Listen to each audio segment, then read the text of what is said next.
We're going to try that again because I was talking and no one could hear me. Let's try that again. Hi, guys, and welcome to our year two of the Colorado New Musical Festival. I'm super excited to start digging into our author interviews. Um, so last year we were able to do these interviews live, but this year, partly because we have the wonderful problem of we got bigger than we thought. We've got composers and authors from all around the country, so getting the time zones lined up and everything was kind of a struggle, and also Mondays have been kind of a struggle for me too. So we decided this year to do a shorter interview process. So they're shorter interviews, but we're packing, more of them into these evenings. So I'm super excited to do or to share with you three of the interviews we've done over the last week. First up will be Mitch Samu, who is our composer and author for A Kiss for My Daughter, A Kiss for My Father, which will be featured as part of night one, which is our showcase.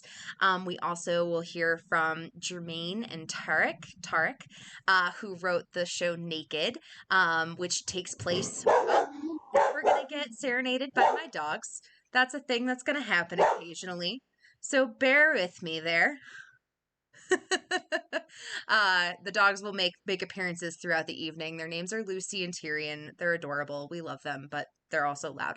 But anyway, so we have Germaine and Tareq, who wrote the show Naked, which we will be featuring a song from in the showcase as well. The show takes place in Denver Art Museum, and you'll hear more about that in their interview, but it's super cool. And I'm very excited to do that. Also, I realized we just had somebody say we didn't have sound, but I think I fixed it. I think it's a little delayed. And then our final interview of the evening will be with Megan and Dan, who wrote the show, or Megan wrote the show Complex, and Dan did the composing for it, which is a really cool and special piece. We'll be featuring a song from in the showcase as well.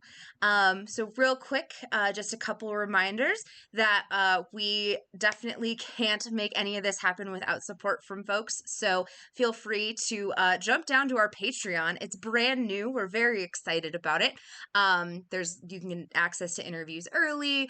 Also, if you want to attend the live event in person, you can get like VIP access to the live event and special seating and stuff like that. So that's pretty cool. We also have a Venmo, but I don't think I linked that there.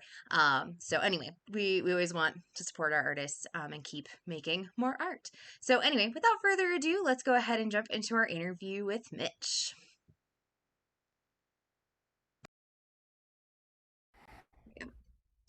Hi, everybody. Welcome to our interview with Mitch Samu. I'm super stoked to have him here.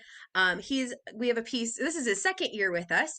Last year we featured part of his show Jesus a Life, and this year we are featuring his show Kiss for My Daughter. So why don't we just get started, Mitch? Tell us a little about yourself. I'm a composer. I'm a music director and composer, piano player. I That's how I've made my living. I live here on the East Coast now. During these COVID times, I'm in the New York City metro area. I play piano for a living and music direct and write music, and that's what I do.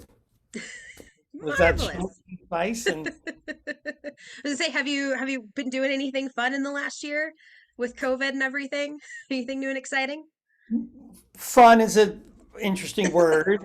Um, no, and sadly, Kelly, now that a year has gone by, maybe I'm the only one on the planet Earth who's looking back and saying, gee, what did I do for this year? Right? And feeling like, oh God, what do I have to show for my time? Right? But who knew when it started? When it started, we thought it was going to be 3 weeks.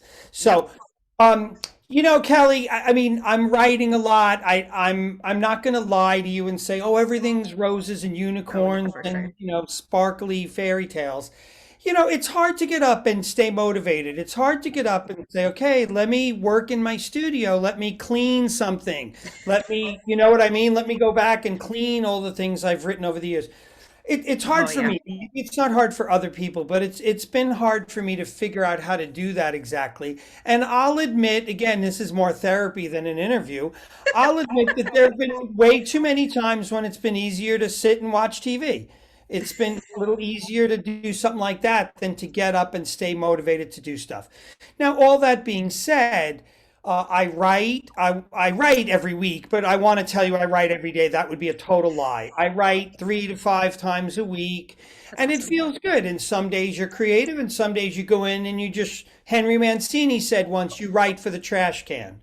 You write to just keep writing and keeping it lubricated and ready to go so that when that idea does come up, you're like, wow, that's a great idea. So, That's awesome. No, and I love that you said that because no, I think we're all in that same boat. I'm in the same boat.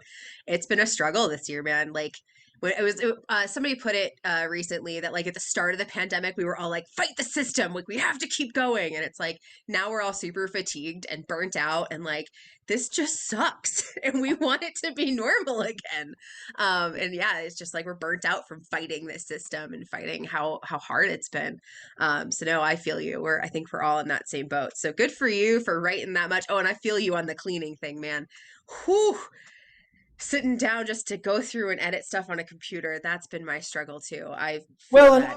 I've been blessed. I should tell you that I've been blessed by another Colorado composer who I was sort of helpful in getting her excited at the beginning of her process 3 or 4 years ago. And she and her writing partner reached out to me to do the editing for them on Sibelius of their music.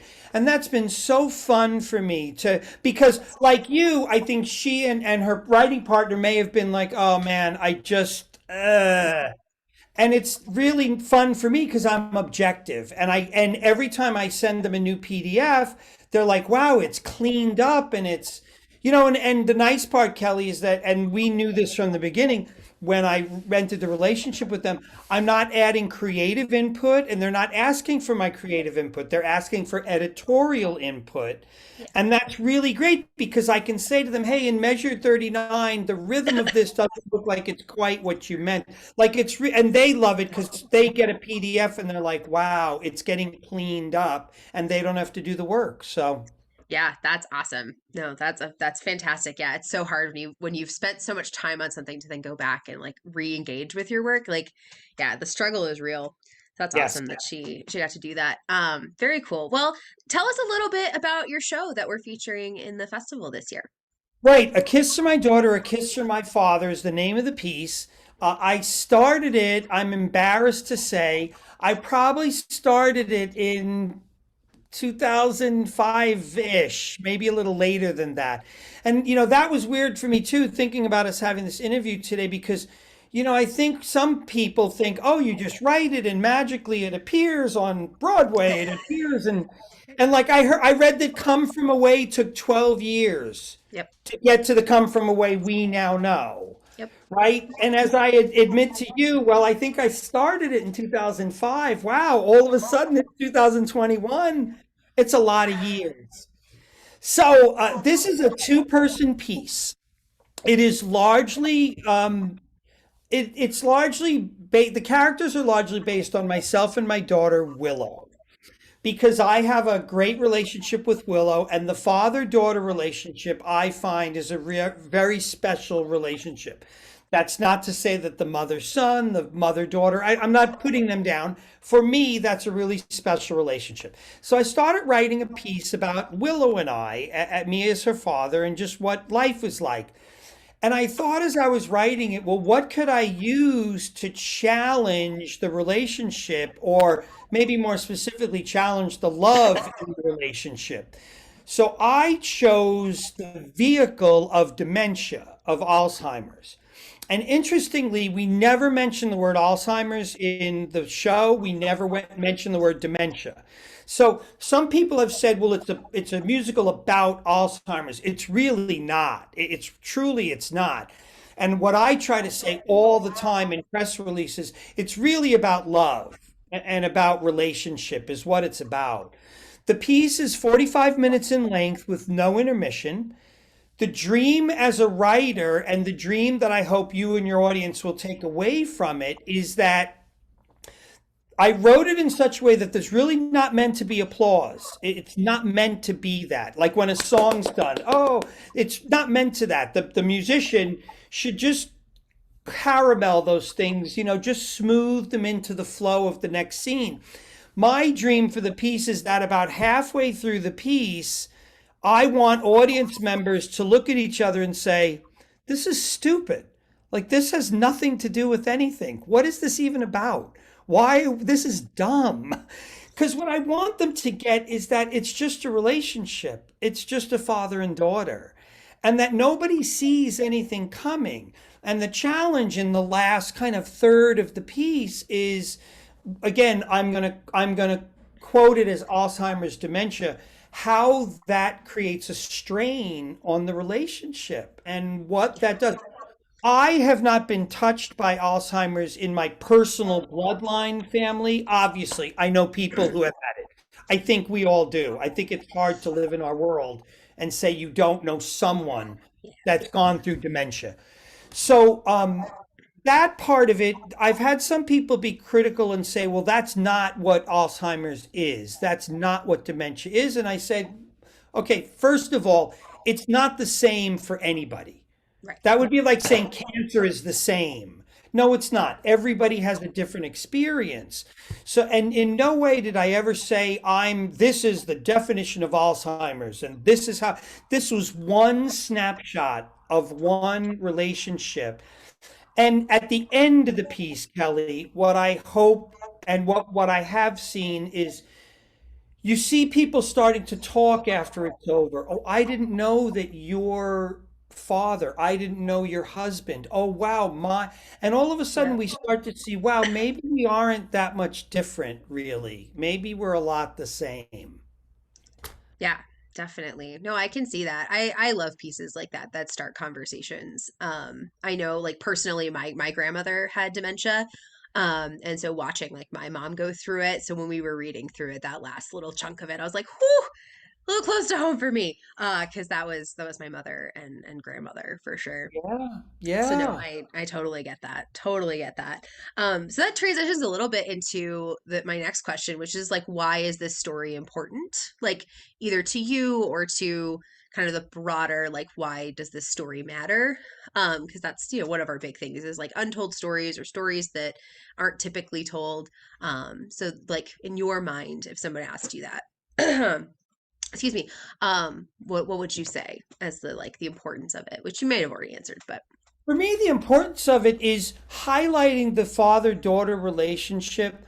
I've been blessed enough in my life and the choices I've made that I've been able to be around for my kids a lot. There are other things that people may say I sacrificed to do that. I don't see it that way because the memories they have and I have are incredible that we've been together. So part of what I'm hoping to highlight for people is, and whether it's a father or a mother, that maybe they say to themselves, wow, wow, time goes by really fast. And what could I be doing to maybe find a little more time? See, so we're not even getting into the Alzheimer's dementia section. This is, I'm hoping for the parent to reflect and say, wow, because in the piece, Kelly, as you know, the beginning of the piece, the Rory character is unmarried bachelor with no child at all. Well, by the end of the piece, he's in his 60s and she's in her 40s. So in 45 minutes, we go from not even born yet to 40s. And I hope that in some ways, like one of the pieces that's really impactful for me is the Just One More Moment, Please, when he says goodbye to her at college because that was such an important moment for me in my life. And I hope that maybe people can s- stop during the piece, say to themselves, wow, maybe I need to take that extra minute, that extra hour. What could I do extra? And then, as far as you're asking about the latter, you've already said it really beautifully. I love that by the end of the piece, people are talking to each other and people have, like you, even in this interview, you had a little bit of a response in your grandma, but also reflecting on how your mom, watching your mom go through it. I'm hoping that one of the things that we're able to do is like give people tools for the Alzheimer's organization to reach out. Like, where can I reach out? I would love people to start asking that question and to say, wow, what could I do? Because Alzheimer's, as you can understand, just like cancer, it doesn't care about your bank account. It doesn't care about your ethnicity. It almost doesn't care about your age, quite frankly. So, I would like people in an audience to say, wow, or like Kelly, wow, my grandma went through this and I'm watching this happen right in front of me. Yeah, definitely. No, I would agree. That's awesome. So you said you've been working on this for a long time. What do you want your next steps to be? Like what do you want for like how do I word this better? Like what are the next steps for the show or what do you hope for the future of this show? What are your hopes and dreams and aspirations and next steps? With everything I write, and it's funny you ask it that way because I was just thinking about this morning when I was at the gym. I was thinking about this and thinking about our interview and thinking about Lin-Manuel with Hamilton. One of the things for me that's always at the core of when I write something is I dream of my pieces becoming an economy. Let me kind of break that down a little bit for you. Lin-Manuel has an idea for Hamilton, okay? If you think about the basis of the concept of Hamilton, it's pretty stupid, okay? A multi-race rap musical about Alexander Hamilton, right? Right. No one's jumping on that bandwagon, right? But now let me fast forward you to when it played in Denver a couple of years ago. Well, I know that we bought a ticket for Willow and my wife, Kristen. They got a room at the Embassy Suites. They had dinner. You know what I mean? Look at the Yeah. economy he created, not only for the actors and actresses, but for everybody else. My dream is that all the pieces I do create an economy for actors and actresses, for a theater, for other organizations. So that's one of my dreams is that this gets out to churches because it's only two people. It's Yeah. two people and a piano player. You don't need a lot to do the show. Right. I doubt your team is building a castle for this show. It's just, Right. Well, and yeah, the plan for this one, or what we're going to try to do, we're still in the casting process, but like the thought with this one was that we would try to do it remotely, that we would try to do it as a remote piece. We may still do that, we may not with the way things are going, but that was the thought because it is two people. It would be easy to do and film in that format, yep, and then show as like a movie when the sun goes down. right? Um, so yeah, it's definitely got that flexibility that not a lot of pieces do. And then one of the other things that someone approached me about a couple of years ago, and we have submitted a grant application to the Next 50 organization in Denver, is I'd like to see it become a short film. Oh, that'd I'd be like to cool. see A Kiss to My Daughter be an 18-minute short film because I think there's power in the piece and I think it's I would love to see it. I've had someone ask if we could ever translate the piece into Spanish Oh, because that'd be cool. this also isn't a white Caucasian disease. I mean, Right. this is human beings can get touched by this. So the dream of it becoming a short film that could be shown at churches, shown at nursing homes, shown at hospice centers, shown at places to get, and here you said it, I'm going to third time I'm going to say it, get the conversation started about what can we do? How can I help? How can my church group help? Wow, I didn't know you had that problem, Kelly. How could I help you? Things like that to get the conversation started. So I hope this year that we're able to do a short film of it too with the help from the Next 50 organization.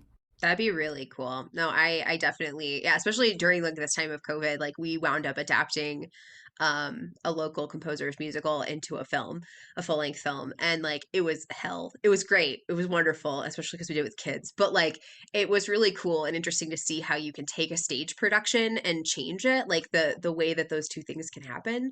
So no, I think that'd be really cool to see that Yeah, turned into a film. I yeah. completely agree. Um, well, you answered that one. Oh, and you kind of talked about this in a little bit. But like, so some of the stuff that we're doing, so this year, the festival has now gotten nested under a bigger organization. Backstory Theater and their Wellspring project has taken us as their like pet project. Very exciting. So we're hoping, Congratulations. what was that? Congratulations. Yes, we're very excited and hoping to make this festival part of kind of a bigger year-long cycle of creating new work and creating new musical work. So kind of my last two questions that I have for you are like, what does your writing process look like? And also, what encouragement or advice would you give for people who are writing, particularly musicals? Because I feel like there's a wall to like you can try to write a play because most people can write, so if you have some education you can write something word wise, but with a musical there's this other barrier, or there's a seemingly other barrier of having to know how to write music. So what would be your thoughts kind of in that realm? Let me answer the second question first because Right. I would like to answer that. Um, right. Get it out of your head. Get it out of your head. If you have a melody that you want to hum it. Turn your phone on voice memo and hum the melody and lyrics into your phone. Don't stop because you think you can't, whatever it is. Right? Do you see what I'm saying? Yep. So if you have a passion that you want to create a musical of some kind and you have no musical experience, but you've got ideas, get them, capture them somehow. You're way too young to understand this reference. God bless your soul. Back in the day, for those other than Kelly, so I'll do this so Kelly, I'm not looking at Kelly while I talk. We used to use things called cassette recorders for the young people. Look it up. And you'd hit your cassette recorder and play, right? And play. Well, now turn your phone on, get your idea out, reach out to people. Just yesterday, literally yesterday, Kelly, I reached out to a man who has major musicals. Okay. He already is a published guy who's written musicals because I had a question I couldn't answer. So I sent him an email. And you know what? He wrote back. Like, Yep. we'll do that. You know what I mean? People will do that. Don't be afraid to ask. We're so afraid to ask. And so get it out. I did the thing during COVID. This was way at the beginning of COVID. I was just having some fun on the computer. And I put a challenge out to composer friends of mine, and only one person took me up on it, which I found interesting. But that's for a whole nother. I put a challenge out to my composer friends to write a song about a caterpillar. And we had 24 hours to write a song about a caterpillar. Now, the point I was trying to get to, Kelly, and this answers these questions, was that no one's going to write the same song. Nobody. You have a beautiful picture to your right hand side behind you of a yes, that woman figure.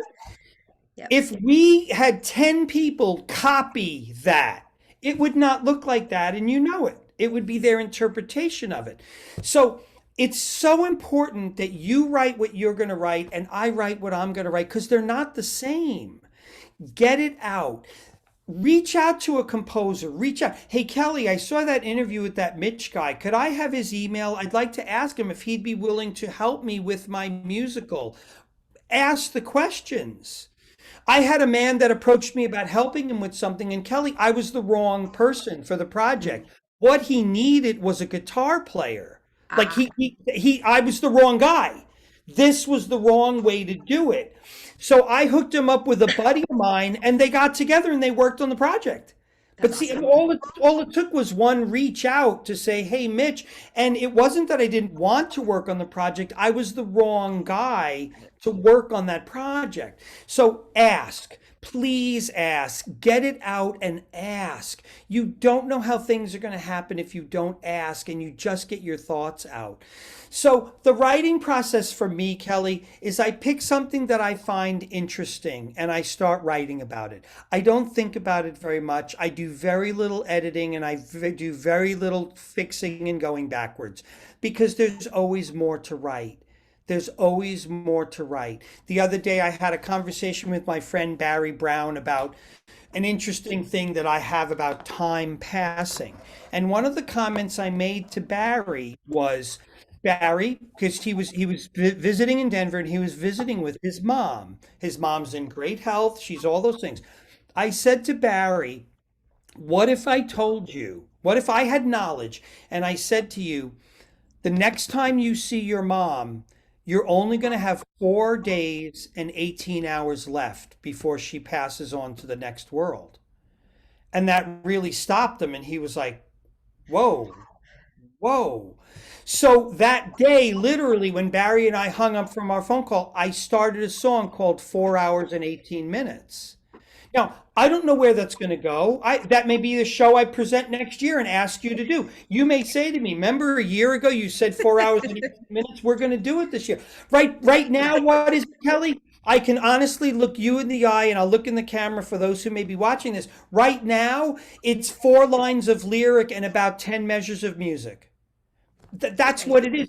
But I planted the seed. I planted the seed and I went. I use this, and I'm sure that you can edit this out and make it much more pastoral and beautiful to cover, make sure your site is lovely. I just tell people vomit it out. Just vomit it out. Don't get all, oh, well, oh, they're not gonna, just vomit it out. Jackson Pollock, I don't think he's great. I don't understand Jackson Pollock. You know what? He did what he did. And he did it. For that, I gotta honor the guy. The guy did it and he just did it. So vomit out your ideas. Really, do it, do it, do it, do it. And ask for help. Write to Kelly, write to Mitch, write to a friend of yours in church who plays guitar. Hey, would you ever? Just ask. Yeah. Oh, I love all of that, and I would agree with all of that. And that's definitely one of the things that we're hoping to start with Wellspring is like we like monthly workshops where people can come and like bring ideas and talk and like network with other folks, and part of it being kind of therapy, but part of it being creative and creating connections and telling new stories and things like that, so we can foster this community and do more musicals because I'm real tired of doing the same 20 shows over and over and over again. I'm real sick of it personally. Uh, yeah, no, it's great. Awesome. Well, that is all the questions I have for you. Anything last thoughts you'd like to leave our audiences with? Um, I guess my super thing is I want to say thank you to you for your willingness to do something like this. Because as you know, and I don't know you, we don't know each other very closely, but I suspect we have a similar part of a journey where getting your stuff to be heard in front of people is so, I'm going to use the word difficult, and I probably shouldn't say the word difficult, but an obstacle, right? A hurdle. And I think we stop and we're like, oh, forget it. It's not worth it. But see, then you come along and you have a kernel of an idea. Well, isn't that how the Sundance Film Festival probably started? I yeah. mean, I don't know how it started, but I want to guess that Robert Redford 25 years ago said, "Hey, college students, I'm going to rent a movie theater for a weekend, and we're going to show your short films." Maybe that's how it started. Maybe that's how the Tribeca started. De Niro said, "Let's just rent a movie theater and show unknown films." Well, you nurture that seed. Kelly, I can't wait to look at you in 2 years, 5 years, when you're like, oh my God, Mitch, we have this crazy thing going on now. And we were there at the beginning of this thing because you planted a seed that you were willing to say to people like me, whether you're my age or whether you're 18, you're saying, I have a place I would like to consider looking at your work for consideration. Even that alone, Kelly, is so valuable. I think you know how valuable that is, but I think humbly you're going to kind of downplay that. I'm telling you, as a writer who's going to be 60 this year, the value of someone saying, I'll take a look at it. See, you never said to me, you're in. You're the feature. We're putting $100,000 on your show. You never said those words to me. What you did say was, we'll take a look at it. And that's all I needed. And that means the world. Well, thank you. That means a lot coming from you. I appreciate it. This year has been it has been a little overwhelming. Like when I started like putting in some of the bios for some of the other artists that we're doing, and I'm like, huh, okay, it's getting a little bigger than I thought it would. Okay, whew. Because like literally, I'm like, I'm a high school teacher in Arvada. That's who I am. And so and I'm glad it's useful, and I know I started it because I wrote a show and I had nowhere to send it. And everyone in town was like, "We only do plays. We only do plays. We only do plays." And even I'm sitting here going, "I'll play piano. I don't care." Like I just need people to hear. I just need humans. And so, it was a situation where enough people were in the same position as me that it made sense to try and do this. So, I'm glad it's been helpful, and I'm hoping to continue, and we'll keep on going. When So, is the last day of your event this year? Do you happen to know what the date of the last thing uh, you're going to do this year? And you can just round it off. July, the last night is July 26th. Okay, so I'm going to say on this, and again, you can cut this out if you don't want anyone to see it, because I'm throwing down in front of you at your interview. Okay, All right. I'm going to use a quick story, and then we're going to focus back on you, Barry Brown from Denver, Colorado, one of the great pumpkin carvers of all time. Okay, we see his stuff all the time. I said to Barry Brown years ago, on November 1st, Barry, you have to get ready for next year, right? Because Halloween's over October 31st. So now I'm throwing down to Kelly, and you can say you heard it here first. And people out there who may watch this, you know that I know stuff. See, I kept that PG right there. I was going to say another S word, but I didn't. I know stuff. This is what I'm throwing down to you. You just said that the night of the 26th of July is your last evening this year, right? Hmm. I want you to take the 27th off, and I want you to drink and go suntan or go do whatever you want.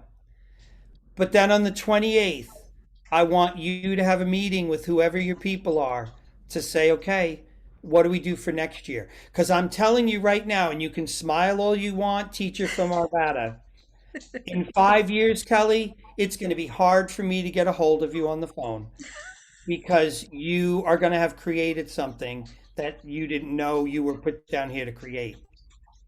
And I'm Thank telling you you. that for a fact. So, July 28th, you better have a coffee with somebody and say, okay, next year we want it 5 times bigger. How do we do that? Oof. Yeah. No, I accept that challenge. I accept it. Here we go. You're Okay. awesome. Awesome. Thank you so much, Mitch. It is always a joy to Namaste, speak to you. Kelly. Thank Love you. you. You're Love you. wonderful. Thank you. Awesome. There was our interview with Mitch. I absolutely always love talking with him. He is always such a joy and an inspiration. The first time I ever met Mitch, I was taking my kids to the thespian conference downtown, and he gave this talk about being a music director, and I don't even remember all of what it was about, but he was talking about his experience in pits and playing, and I just had never forgotten it. And then he submitted last year, and it took me until our interview last year to realize that it was the same person that I had seen it at ThesCon all those years prior. But Mitch is always so fun, and he's always got great stories. So I'm so glad he submitted again this year and did an interview with us. So hopefully you all enjoyed it as much as I did. For anybody who may be joining us at this juncture, we last year did our interviews live, but this year, because we got kind of bigger than we had thought, with time zones and schedules and things, it just didn't work out. So all of our interviews are pre-recorded this year, but I'm clearly here live with you all. So if you have questions or anything, feel free to drop them in the chat. Also, if you want access to these interviews ahead of time, if you want to get some behind the scenes stuff as we get into rehearsals, we cast the shows this week, I believe. Be sure to go check out our brand new Patreon, and maybe sign up to be one of our patrons, and come play with us. So with that being said, let's go ahead and move on to our next interview. This is with Germaine and Tareq and their show Naked. Enjoy. Hi, everybody, and welcome back. We've got another interview for you.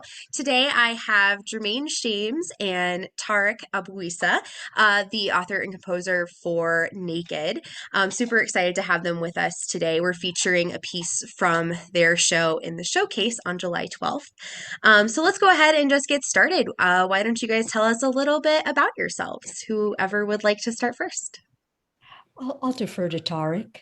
Okay, sure. So I'm Tareq. I'm a composer working in theater, and This is my third musical that I've gotten to work on since graduating college, where I also did one musical. And I guess, yeah, my musical background began with playing cello as a kid, taking lessons. I was composing instrumental music and studied music at Columbia. And that was where I discovered my love for musical theater. And there's a really active tradition called Varsity Show there. So I got to compose music and lyrics for like a student full-length musical and really got hooked and have continued doing that, yeah, for three shows since then. Germaine? That's awesome. Very cool. It's awesome that they do that. Awesome. Love it. Well, I took a slightly different path and a more winding one. I began as a journalist, became a novelist, became a screenwriter, and then discovered theater. Best decision I ever made was to cross over.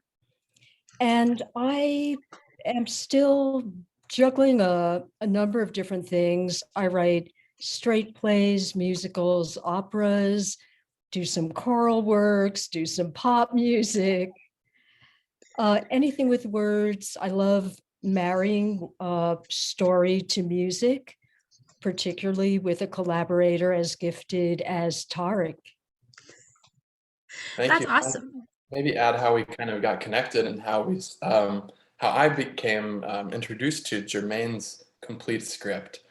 So she just advertised it on like composer's site email server, and most of that was like call for scores, electroacoustic flute competition and stuff like that, which is great. But when I saw there was a musical theater opportunity, I was extremely interested, and the story really called out to me because I paint. I love painting. I have my painting here. Um, got a few more, not within arm's reach, but I love this story about a fictional, painted character coming to life and bursting out of the frame. I loved that it had a sort of French impressionist tonality to the whole show because that is really musical kind of home base for me and something that I was very interested in infusing a musical theater score to. So Germaine had a completed script, full lyrics. In the past, I have written lyrics and music for some of my shows, but this was a really cool opportunity to just hone in on the music and work with Germaine on that. And she had already had some readings to develop the show.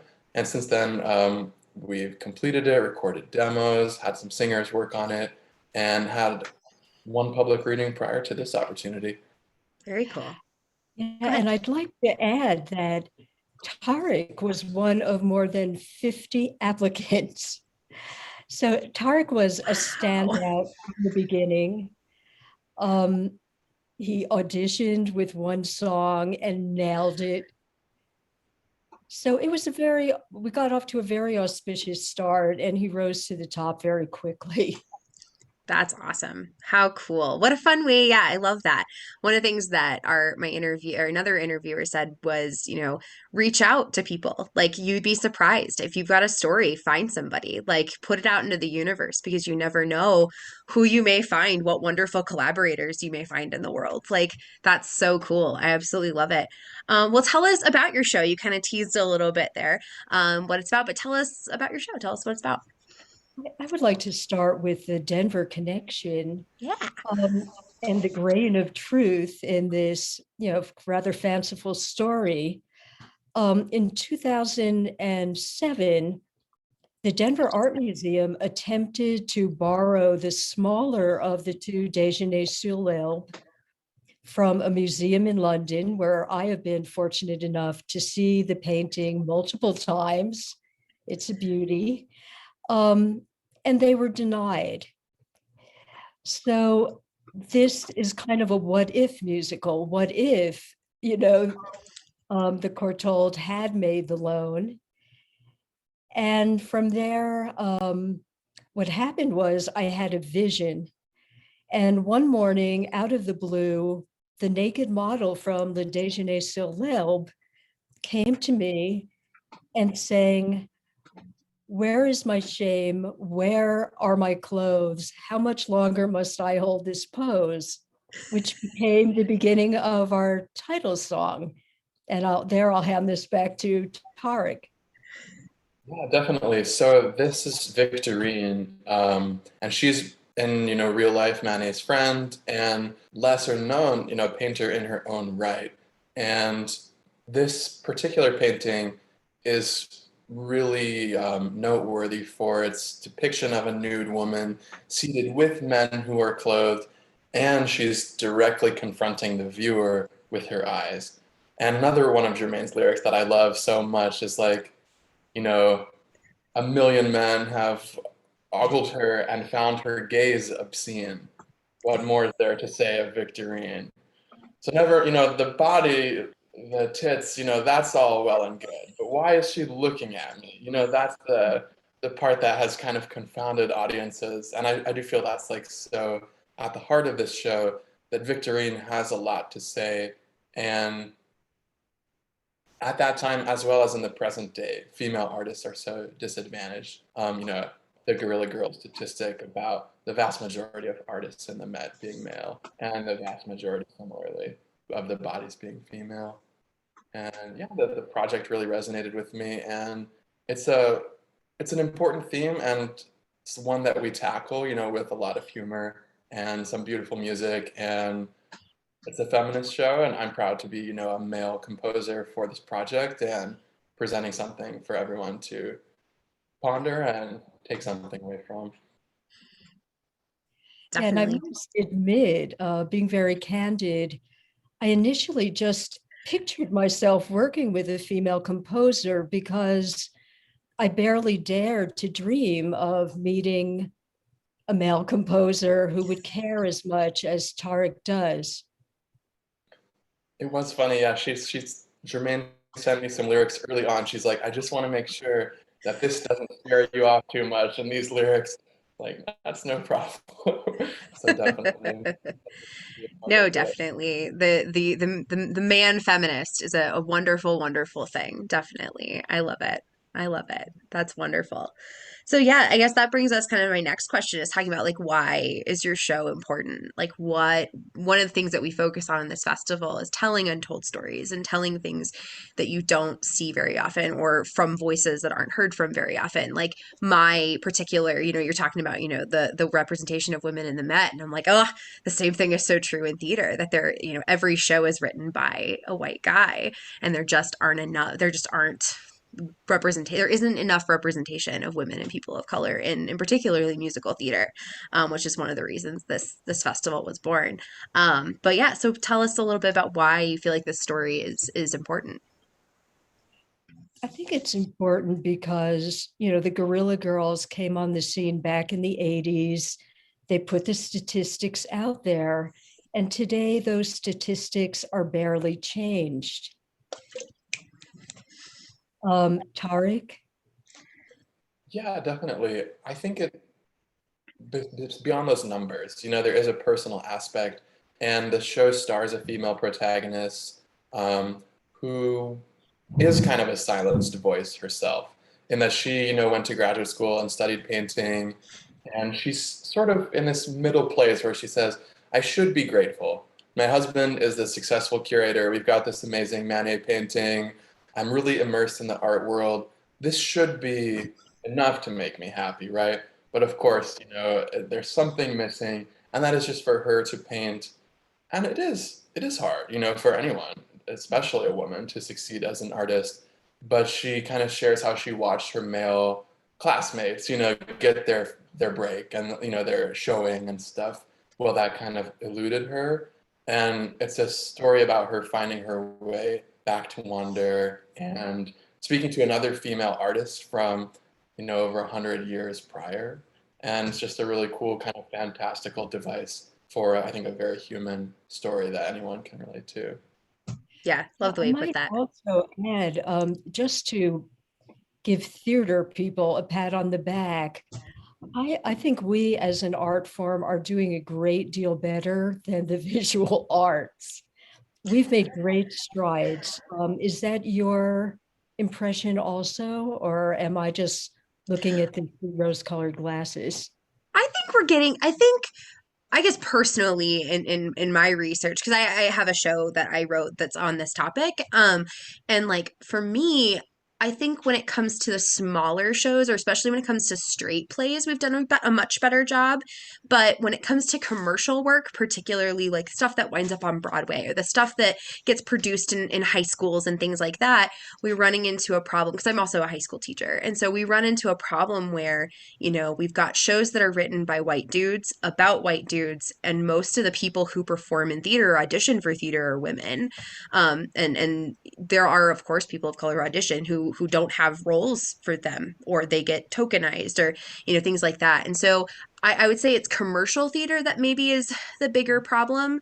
And straight plays tend to be like, you can find those niche straight plays, but for some reason, like there isn't a world for like the smaller musicals, unless it's like theater for young audiences, or like Pioneer Drama puts out some stuff, but it's meant for kids, and it's not like. And so that's something we've noticed at this festival, is that there is like a call for this like more niche musical theater world that's a little more representative. So I think, yeah, probably we are doing better than visual art, but I think it's not on the commercial side for sure. Mhm. And I think throughout history, like singer is probably one field where women have been able to shine, on an Yeah. equal level. And that includes musical theater singers and actresses, almost by necessity. If your story has any women in it, you need, to cast a woman or something. But I think that can extend to creative teams and set design and everybody involved in every aspect of theater making, and hopefully every art. But I think we at least have a foothold, and I would like to see even more. And like you said, people of color, I think that is still a huge issue as well, where it is overwhelmingly white. Yes. Extremely. And I spoke to like a singer, like a PhD, like doctoral candidate in voice, and she is from Colombia in South America. And she said, "I don't really do musical theater. I don't know. It's not for me. They don't have a role for me or something." So even someone specialized in singing kind of felt that way about this American art form. Yeah, there's typecasting is a big deal in musical theater, and I know for me in my casting process and things like that, I've always thought about how do you break those molds. And whenever we look at stories, whether it's festival or otherwise, like I'm always like, how do you break it? Break the system. I want a female character that isn't a love interest, or is the center of attention. She's things like that. So yeah, no, it is interesting to hear that and hear how people feel like there isn't a space for them, and it's like, let's make space, darn it. Exactly. I think musical theater, put it on a stage, have them sing. It can be any genre. It can be any person. It's just such an open Sure. format theoretically. Yeah. Right. And also creating the roles specifically to encourage the inclusion. That's part of my mission. Yes, definitely. I think that's really important to be deliberate. And that's one of the things I've loved seeing with like all of our submissions this year, was how so many people were so deliberate in saying like, no, this role, it could theoretically be anybody, but no, it needs to be this person of color, or this particular ethnicity, or it needs to be not white. Like and I've really loved and appreciated that. It's been really cool. So that brings me maybe to my next question, is like, for this show, what are your next steps or your next wishes, or what would you love to see happen next with this piece? Well, I'll speak to the immediate future and then hand it back to Tareq. But we would like to see this in the Denver Art Museum, where it was born.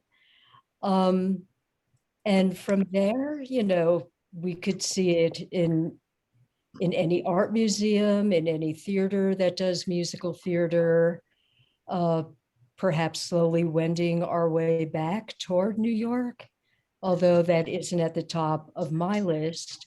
How about you, Tareq? I totally agree. Part of what really attracted me to apply to this project in the first place is that it was very perfectly tailored for a museum performance. And it takes place in a museum, fictionally. So you don't have a lot of set requirements if you're in the lobby of a museum, and can be like performed with a small cast, as few as 5 characters, 3 musicians. And I love being part of rehearsal, so that would definitely be my dream. Denver Art Museum, any art museum that's excited to present this work, one act, fun show, bring people into their collection. Um, And I'd love, being a music director, and it would be a huge joy for me to teach the actors, get back into that performance ritual that we've been so starved of. And even without the pandemic, you do have to spend a lot of time writing before you really reach that point. And from there, yeah, hopefully just taking it to as many museums as possible and getting it in front of a lot of people. We could go to a traditional theater setup, but maybe this one is even better for a more museum type installation. Yeah, I mean, I've been to the Denver Art Museum many, many times. So yeah, for me, it was like I'm sitting there and I'm like, I can see this in the lobby. There's also another museum in Denver. The Kirkland did a show during the pandemic. The Kirkland Museum actually had a show come in during the pandemic, and so I was thinking, like, my brain was thinking that too, when I was reading it. Remind me, is one of you local, or are you both out of state? I can't remember. We're nearby, but out of state. Got it. I was in the Very Denver cool. area visiting my friend last summer. I live in I had been in New York for several years prior to moving out. Nice. Very cool. Yeah, just interesting to know. Yeah, I know I love that this wound up. Yeah, I think you guys might have been one of the first people to be like, we're not in Denver, but it takes place in Denver. And I'm like, down, let's go. That's awesome. I love it. I think it's really cool, and I'm excited to start promoting and see if we can get some people who are connected to Denver Art Museum. I mean, it's the art world in Denver's tiny. The performing art world is tiny. So I feel like we're within 3 degrees of separation of someone who might Nice. be interested. That's my Absolutely. hope. I That's have that great. hope for you all too, Oh, because bless I you. think it's really cool. I love it. I love immersive theater too. I'm such a nerd for it. I love it. So yeah, and you guys kind of talked about this a little bit, about what inspired the show. Is there anything you'd like to add to that of kind of your inspiration and how it got started? Or how long you've been working on it? That's also fun to know.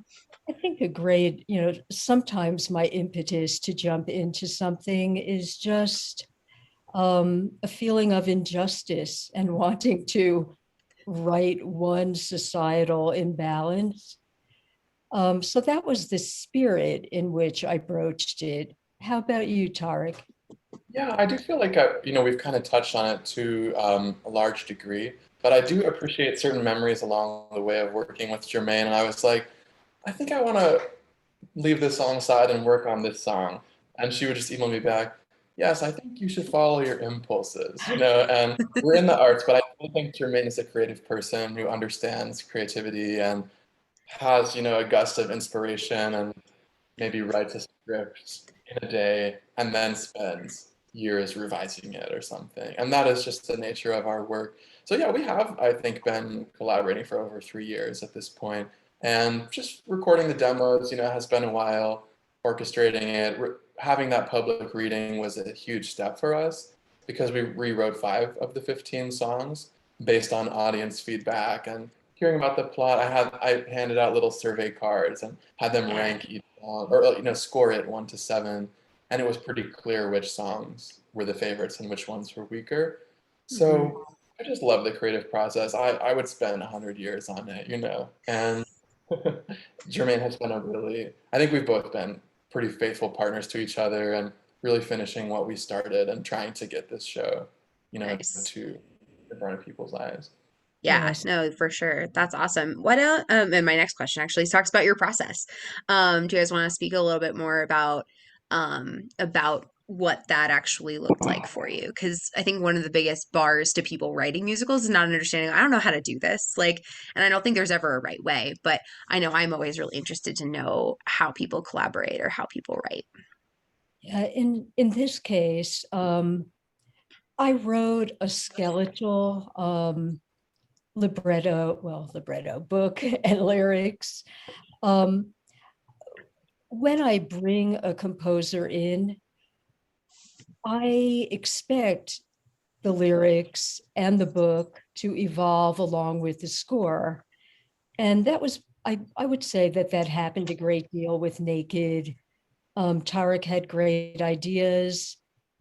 We're of different generations, so Tareq brought wonderful insights that kind of nudged me a bit more into the present. And from there, it was, as Tareq said, I mean, I certainly didn't want to impose any sort of timeline or sequence.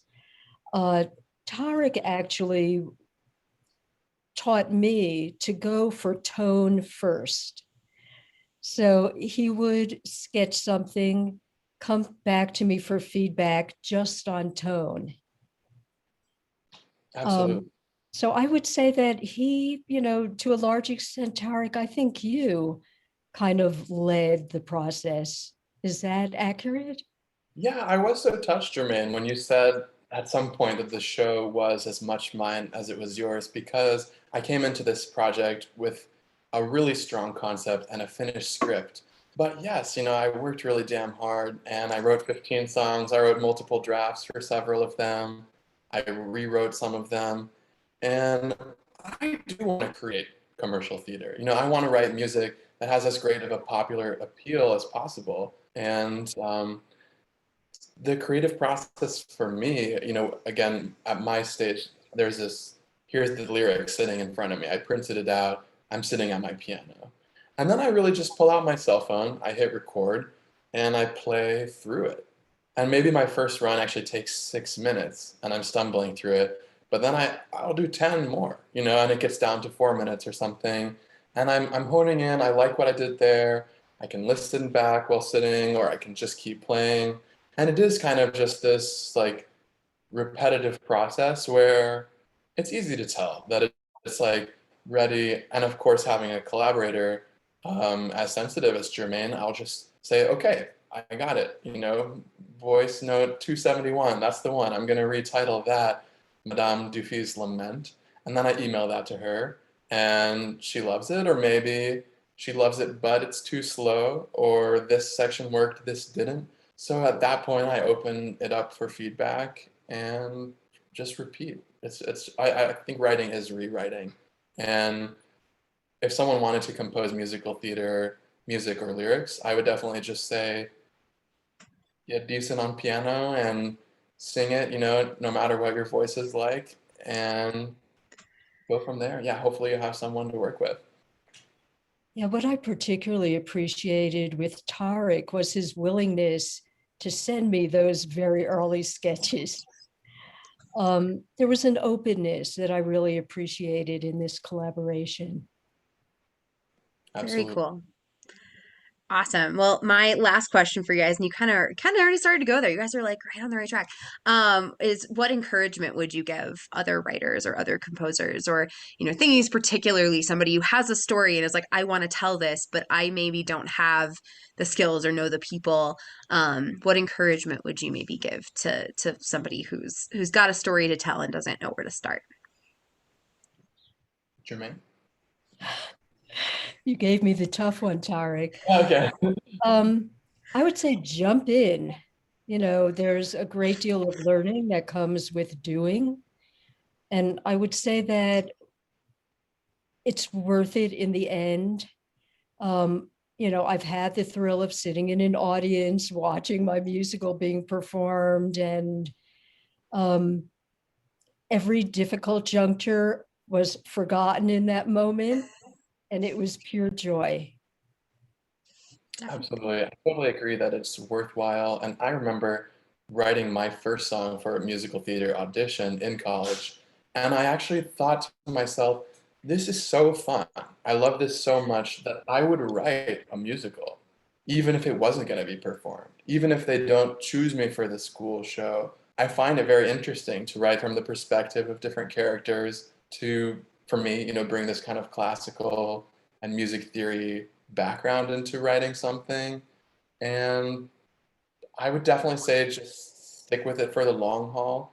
It does take time. And if you have some rule to yourself, like, I need to finish this before X time, or I need to reach an audience of this size, or it's not going to be worth it, I don't know, I would worry for that person that they might not, it might not be worth it. But if they really are interested in the process and they want to generously put things into it, write a first draft, sometimes the first is the best. And I don't know, eventually either building skill or just rewriting or bringing in new people.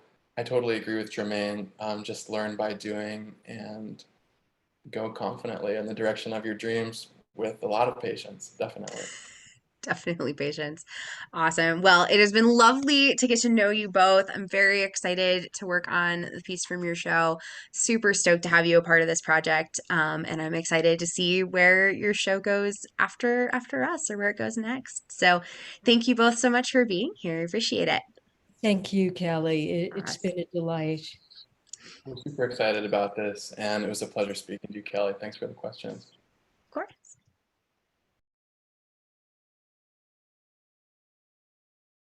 Have to be able to hear me. It's like a Zoom call. I have to remember to unmute. Awesome. Thank you guys for being here. Those of you that have just joined us, or those of you who are still sticking around, thank you so much. This is our first night of interviews for this year's Colorado New Musical Festival. Last year, we were able to do them live, but this year, because we just got bigger and we've got people from kind of across the country and schedules were kind of crazy, we wound up having to do this pre-recorded format. So they're kind of shorter segments of interviews, but hopefully you guys are enjoying them. I know I'm having fun kind of rewatching them with you guys. So just a couple things. If you have questions or anything, feel free to drop them in the chat. I think we might have some of our composers watching. So if you have questions for them, they might be able to answer them in the chat, or maybe I can as well. We just launched our Patreon. It's down there on that little banner.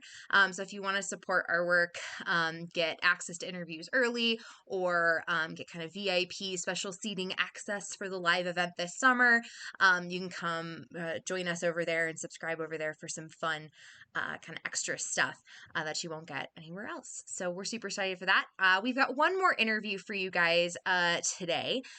It is with Megan and Dan about Megan's show Complex, which is pretty cool, and a really exciting opportunity for because one of our things with this festival is representation and untold stories, and Megan has cerebral palsy, and so it's a story about a young woman with cerebral palsy. So getting this really cool opportunity, and it's a show just full of joy, and this interview was a lot of fun to do with these two lovely individuals. So without further ado, here is our interview with Megan and Dan. Enjoy.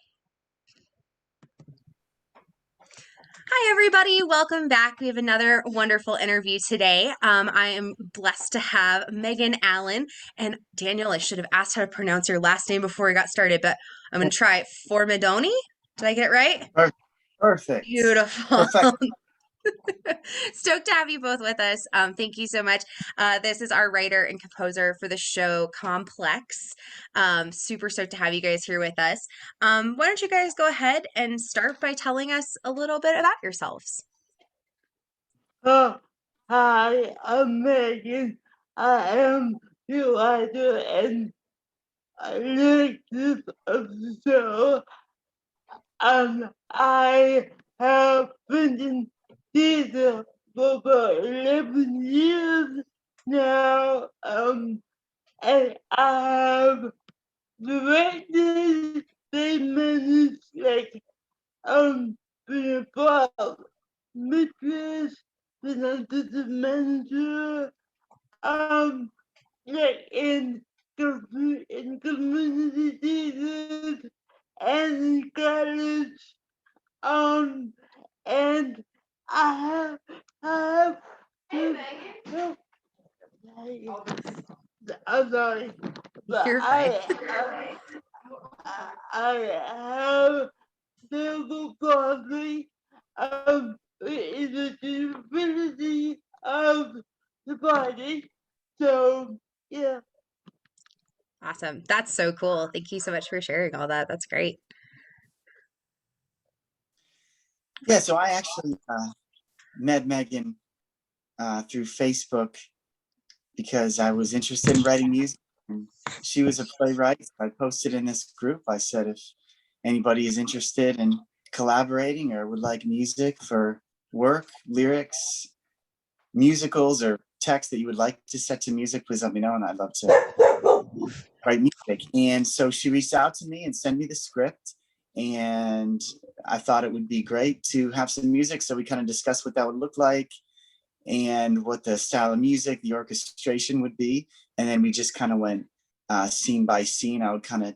She would kind of tell me first her vision for the scene, and then I would kind of tell her what I was thinking musically and how that would work. So that was kind of our process. And we did it completely remotely, which was normal for this past year. Kind of crazy. If you asked me 10 years ago if I thought that would have worked, I would have said it would have been difficult, but it actually went pretty smooth.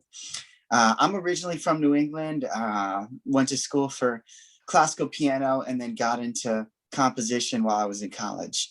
I had various rock bands growing up, and I would write songs for them. And that's probably my favorite musical thing to do, is to write music. And so I would just write for various groups in college: choir, symphonic band, small ensembles, string quartet, brass quintet. And then later I went on to study electronic music and composition in graduate school. But all growing up, I've always had a love for musicals, played in various pit orchestras, and would see various musicals both in our small theater and on the big stage when we got the opportunity. And I think my favorite growing up were the rock musicals, the ones that tended towards that sound. So I think you might hear that a little bit in the music. And so that's kind of my story in a nutshell, how I came to meet Megan, to work with her, and to become a composer. Very cool. Awesome. Well, why don't you guys go ahead and tell us a little bit about the show? What's the story, and where did it come from, and all that good stuff?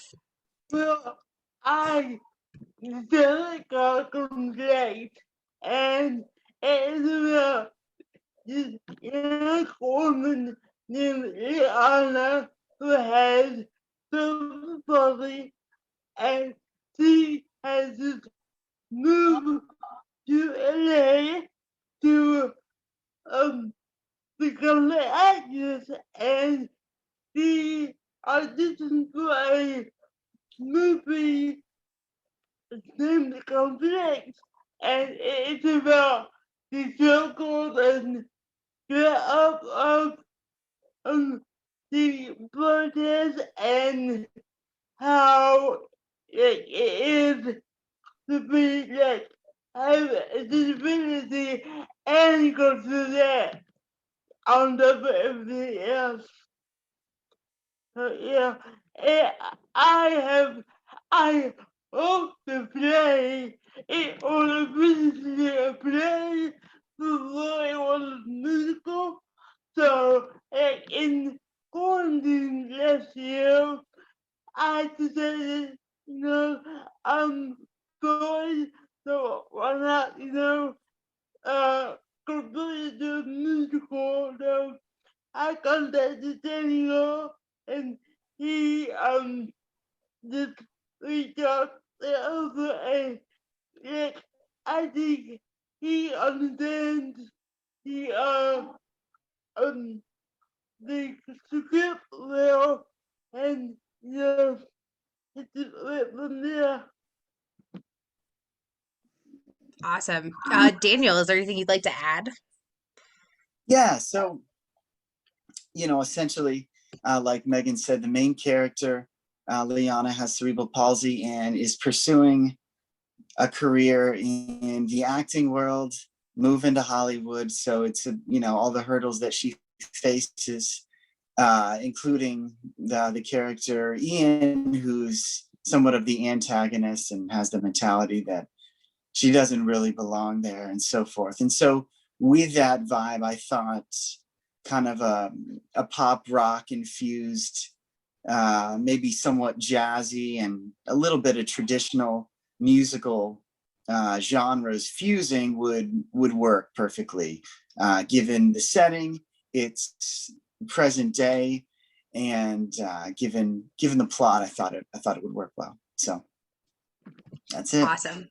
Yeah, no, thank you. It was one of those ones where when we got it, I was like, oh my gosh, this is so cool. What a wonderful story, and a wonderful a bit of representation. So speaking to that, I think it's somewhat obvious why it's important, but can you guys elaborate maybe why it's important to you personally, and also on the broader spectrum? Well, as you can probably notice, I have self-photography, and it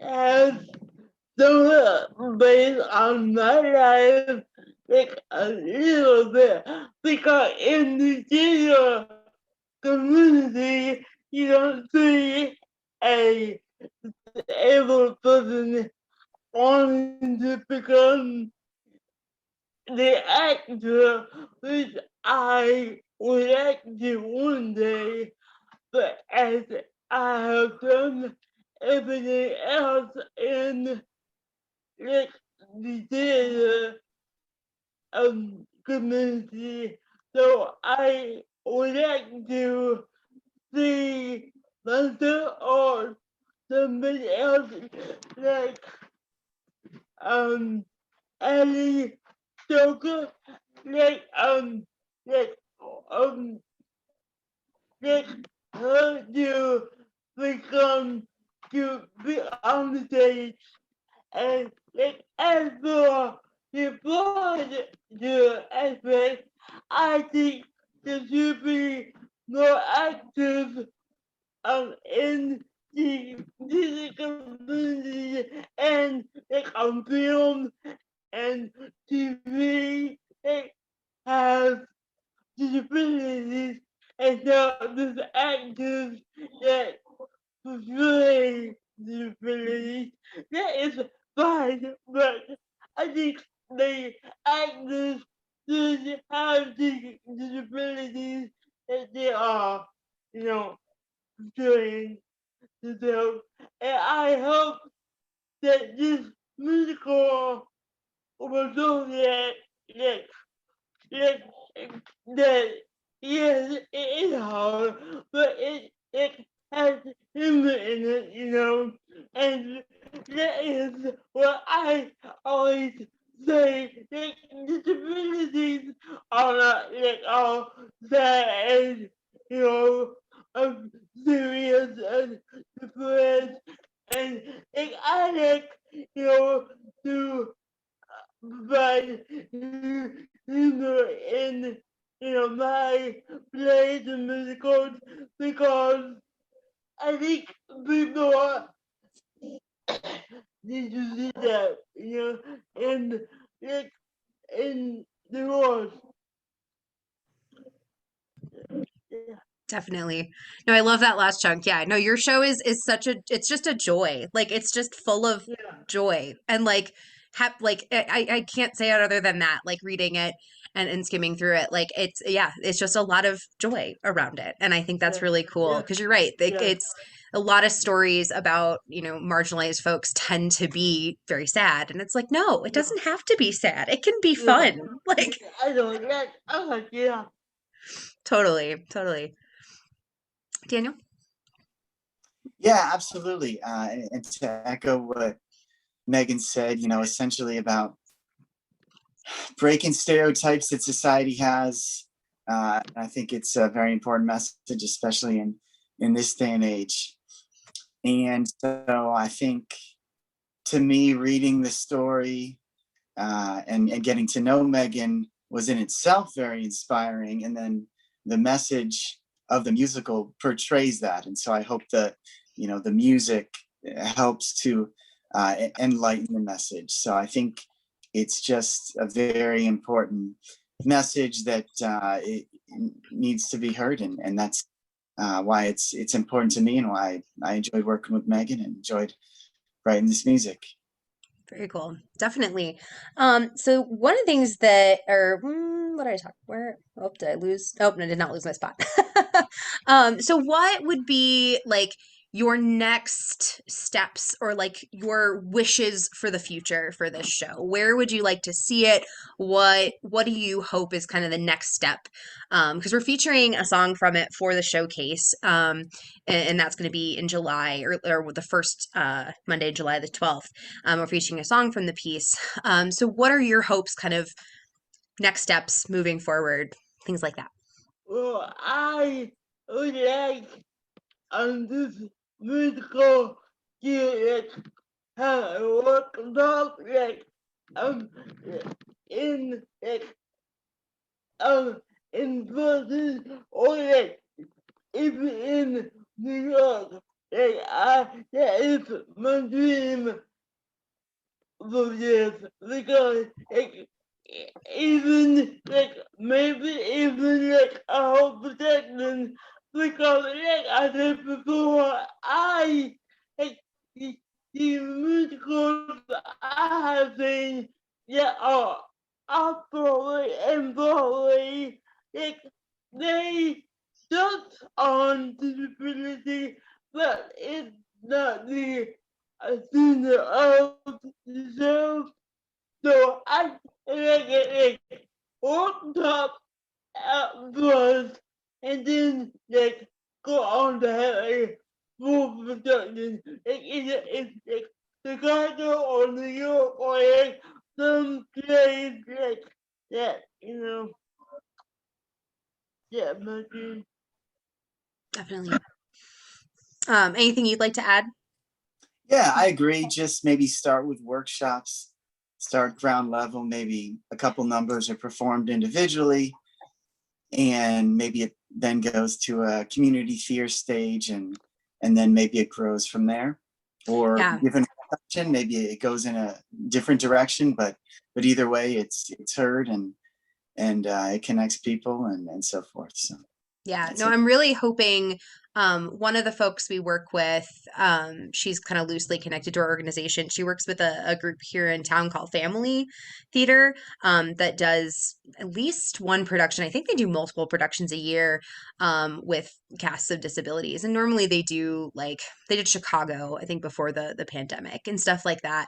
And so I hope that some folks from that organization will take a look at the showcase and maybe ask to Yeah. check out this script because we've at least there's a couple of different organizations here in Denver. There's my dogs. Told you they'd show up. Hey, Doc. But yeah, there's a couple organizations here in Denver that I would love to see at least take a look at something like this. That would make my heart happy. So hopefully they'll perk their ears up. Yeah, we've been reaching out to them for like casting and stuff too. So hopefully they'll be excited to see more of it. That's part of the goal with the showcase is like, here's a teaser, here's a taste. You want to know more? Here's people's information. Here's what they're looking for, you know? So hopefully that can be Yeah. a starting point. That's my hope always with And all of this. incidentally, before I forget, when Yeah. Megan told me she connected with you in your operation, I absolutely loved reading about it and everything you're doing. So I thought that was heartwarming to me, as I don't always know about all the operations out there. So that's great. Oh yeah, and there's part of the reason we started this festival is because I had written a show and I was trying to get it just staged reading, trying to get people to read it or put it up somewhere. And everyone does plays, particularly here in Denver. Yeah. We've got tons of new play Yeah. festivals, but there's no place for musicals. Like Yeah. Denver, like our big Denver Center does a new work festival, and they have had musicals, but that's a nationwide call, and it's maybe a little more competitive than like the other local theater companies that do new plays. And so I just was like, well, there's no one's doing this, so I guess I'll do it. And so that's kind of how it started, and it's gotten bigger faster than I thought. It's been a wonderful problem to have, and we're just really excited to keep going, and that it is so well received, and we're getting so many cool stories and playwrights and composers coming through the door, so I'm stoked. Great. Definitely. So we kind of touched on this, that the show is based on you, Megan, in a lot of ways. But kind of what inspired you or maybe triggered you to like write it, to get it, try to get it on paper and go through this Well, process. yeah, I and I wanted to go to LA, California.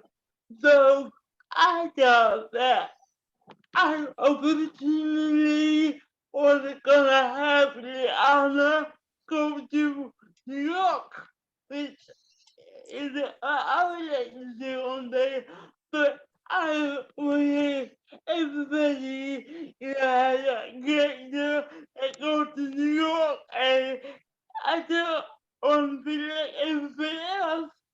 So I was like, why don't I have her go to LA? So that would be like something that you wouldn't normally, see.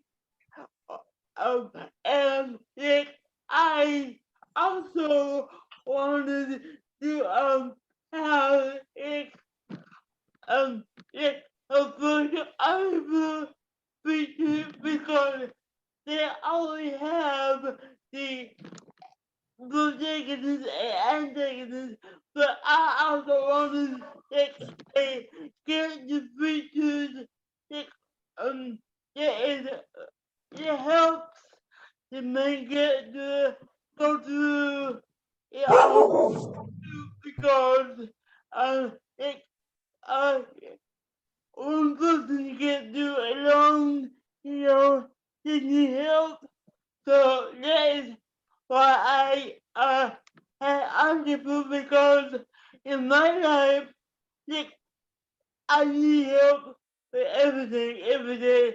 So I thought, why not do that in play a musical too?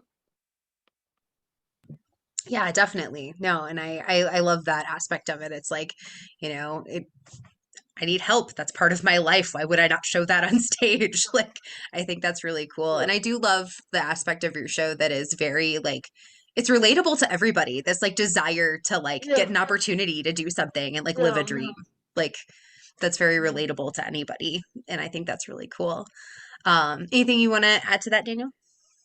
Or Oh, not too much. I love what Megan said, and just that I think also what you said, once it's heard by a lot of people, regardless of who they are and how they identify and so forth, it kind of has a message and a plot line that everybody, I'm sure, has experienced something similar.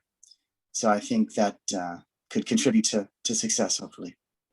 yeah, that bigger relatable story um of hoping for something. And I actually really love shows. There's a couple of them in the festival that are kind of like this, that it's like it's based on them as a person, but it's like a what if scenario, like what if this happened. And I think that's a really cool way to write. And I dig it.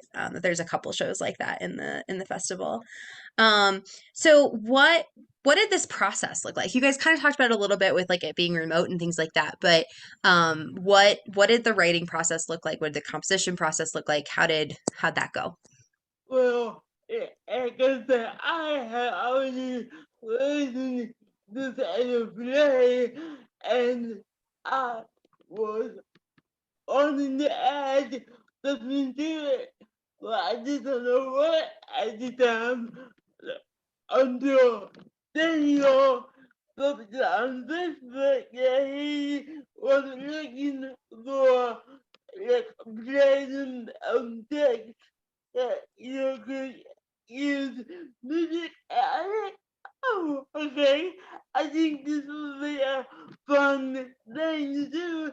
And as like we began emailing and texting, like, like, like to the whole process, and like we just email a text, like, what do you think about this? What do you think about that? Like, do you like this? Do you like that? And even, I wasn't going to, like, any of the lyrics at all. I was going to getting on, like, on the lyrics. But as the process went along, I was like, well, I can write lyrics, so I wrote them of the later songs got lyrics in the musical, and I like this. Yeah, I can do this. So yeah. Yeah, so Megan had already written the play entirely. And then once we connected, we first talked about kind of the big vision that Megan had for the play, which was everybody singing. Maybe we got guitar, piano, and maybe kind of a rock, pop, bluesy feel. Then from there, I read the script a little deeper and was kind of trying to pull out the emotional high points and low points so I could figure where a song would fit in and what the mood of that song would be and who's in the scene, who's going to be singing here. And so I would go scene by scene. I said, okay, this is kind of the mood I'm feeling for this scene. Where do you see them breaking into song here? And this is the kind of music I'm feeling. I might say up tempo, jazzy, pop, down tempo, mid tempo, whatever. And then once I got a little bit, I would send her some lyrics and maybe a snippet of the kind of MIDI extraction from the sheet music I was working with. And she would kind of give me her feedback. And then once I was finished with each scene, so the full lyrics and the full orchestration, then I would send it to her. Just a computer reduction is all she would hear, obviously, since we haven't recorded it with live musicians. And so that's how we did it. We went scene by scene. And like Megan said, too, she wrote lyrics for, 2 or 3 numbers in the show, which is great. And that was pretty much our process. Very cool. No, that's awesome. I love it. Cool. And the last question I have for you guys is just what encouragement would you give others who have a story or want to write or are interested in musicals, particularly thinking about if you aren't a musician, how do you write a musical? It's not impossible at all. So what encouragement would you give others who might be in the positions y'all have been in? Well, I had no musical training all before this process, and I want to do this, but I need help, and I just if you wanna just just reach out to people even I did on Facebook, you never know who you can meet, or who can help you, or because it before this, I had never dreamed on my place would be a musical. I think that is so awesome. And now I want to take it even further, and further to see where it goes. So I can't go through, if you want to do something, just do it. And just find people and like I am a very valuable person when you meet me, but once you meet me, I am yeah, like a fun person. Yeah, but uh, but don't be nervous to connect with people you are not accustomed to, because like me having a disability, like some people will be I don't know what I don't know about this, no, but just give people a chance, and then you never know what's gonna happen. Oh, definitely. Yeah, and that's been a really cool sentiment that folks have echoed is you never know who you're going to meet. You never know what's going to happen and Yeah. Just put it into the universe that Yeah. and that you got your story out and then said, "Hey, I want this to be a musical. Who can help me make it a musical?" That kind of can do I'm going to make it happen. Let's go. It's just so impressive and so admirable and inspiring. I love it.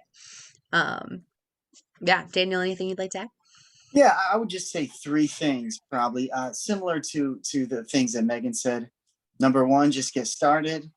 Number 2, network, connect with as many people as possible. And then number 3, know what your strengths are. So when you get started, maybe you think I want to write a musical. Well, what do you have? Maybe you only have one scene in your head. Maybe you have general idea to be fleshed out. Maybe you have one character. Just get started, start writing something, put it on paper, and then you can start connecting with people. And so that was a big thing here in Nashville. Nashville's all about connections. Where are you connecting with people? Okay, I don't write poems, I don't write lyrics, plays. Where are these people going to be? And you got your groups, you got your theaters, you got your workshops. So think about connecting with people and how that works. And then third, when you connect with people, everybody's strength is not everything. So know what you bring to the table. Okay, I bring to the table music, particularly in a certain genre. So I am looking to make a work that is of these 3 things. I need to connect with figure out who I'm going to meet with. I need to connect with a type of person that does this well and a type of person that does this well. And then once you start doing all the 3 things, sometimes it takes shape, it changes. There's been plenty of times for me where I'm inspired to write something. And so I write something and then it sits on the shelf for a while. And then maybe a year or so later, I meet someone and they're telling me about something they're looking for. And I say, hey, I might have just the thing for you or something like that. So it can be tough in our, heavy duty working world, 9-to-5 world, when, people aren't demanding music like they might be with contract work or something. So it's kind of like you got to set these goals for yourself and make it happen. But that'd be my advice. Just get started, get something down, connect with people, and then know what your strengths are. Awesome. All wonderful pieces of advice. It's been lovely to chat with both of you and get to know you guys a little bit better. Super stoked to be featuring a piece in the showcase. Excited to get that rolling and make that happen. Our audition stuff was due today, so I'm excited to see who all rolled in. So yeah, that's gonna get going. So July 12th, we've got a piece from Complex. Thank you guys so much for being here. Thank you so much. Thank you. Thank you, Kelly. This is great. Awesome. Thank you. Yep, got to remember to do the unmute. Awesome. Well, that was the last interview we have for this evening. So thank you guys for tuning in. Thanks for being here. Super stoked to be able to do these. The festival is going to be Mondays in July, starting on July 12th. The little poster. Oh, there it is. There's the poster. You also can get early access to interviews, get some other cool behind the scenes stuff as we get into rehearsals and things. If you go join our brand new Patreon, it's very exciting. These interviews this year are also going to get archived on a YouTube channel here soon, because we now are housed underneath Wellspring by BST, which is a group out of Broomfield, Backstory Theater Company. Is doing an adult wing of theater, and they've taken our festival under their wing. So that's where our Instagram information is now, and all of our stuff on Facebook. So be sure to go follow Wellspring BST or BST Wellspring. I forget which direction it goes, but that's kind of where stuff's going to be now. Very excited for this year's festival because we're going to be outside in person at McElvoy Park in Arvada, and we will also stream those performances right here on Twitch after the fact. And if you're a patron, you get to see them online before Twitch folks do. So that's pretty cool and pretty exciting. Awesome. Thank you guys so much for being here. And next week we will have another round of interviews. Same time, same place, 7 p.m. Mountain Standard Time. We'll do another handful of interviews. Thanks, guys. Have a great day. Keep making art because it matters.